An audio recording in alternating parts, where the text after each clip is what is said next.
First of all, we wanted to acknowledge the outstanding display of judicial decision-making that you've all witnessed in this case and judicial temperament exhibited by Judge O'Donnell.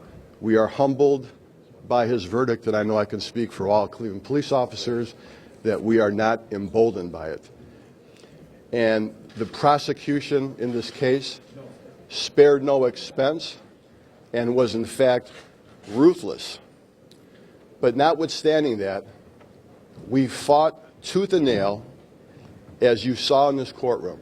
Officer Brelo, as the judge's opinion set forth, risked his life on that night. We regret and we acknowledge that 2 people died. None of us like that, and that in fact was a tragedy. But at the end of the day, that tragedy was brought about by conscious decision-making and lifestyles that those 2 individuals, irrespective of their mental states, voluntarily took throughout their adult lives. This society needs personal responsibility, and all of us need to look in the mirror. The NAACP has been at the forefront of the fight for civil rights. But the fight for civil rights should not be premised upon the color of one's skin.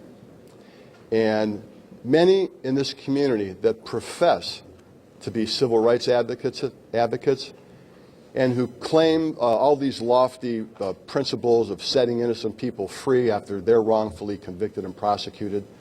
I've never in my 37 years witnessed such an unprofessional and vicious prosecution of a police officer.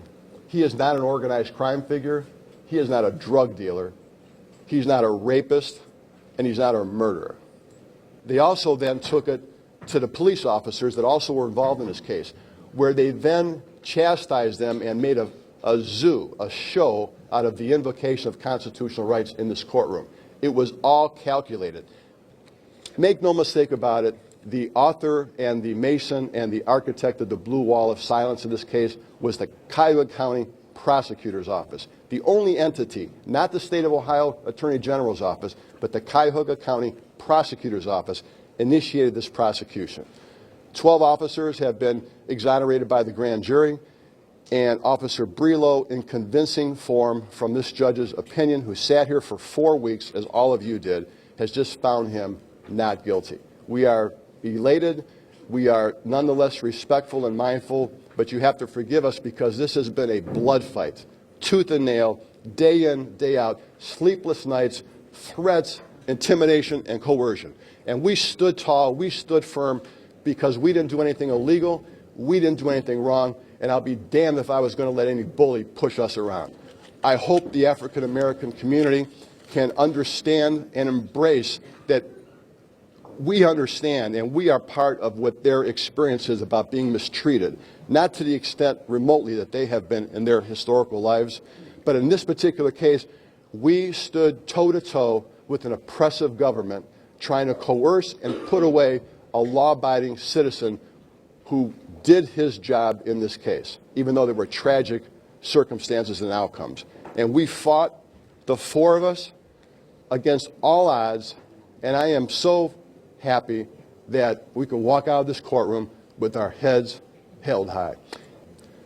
But Michael Brelo stood tall, and his attorney stood tall, and we fought tooth and nail, and it's over and done with.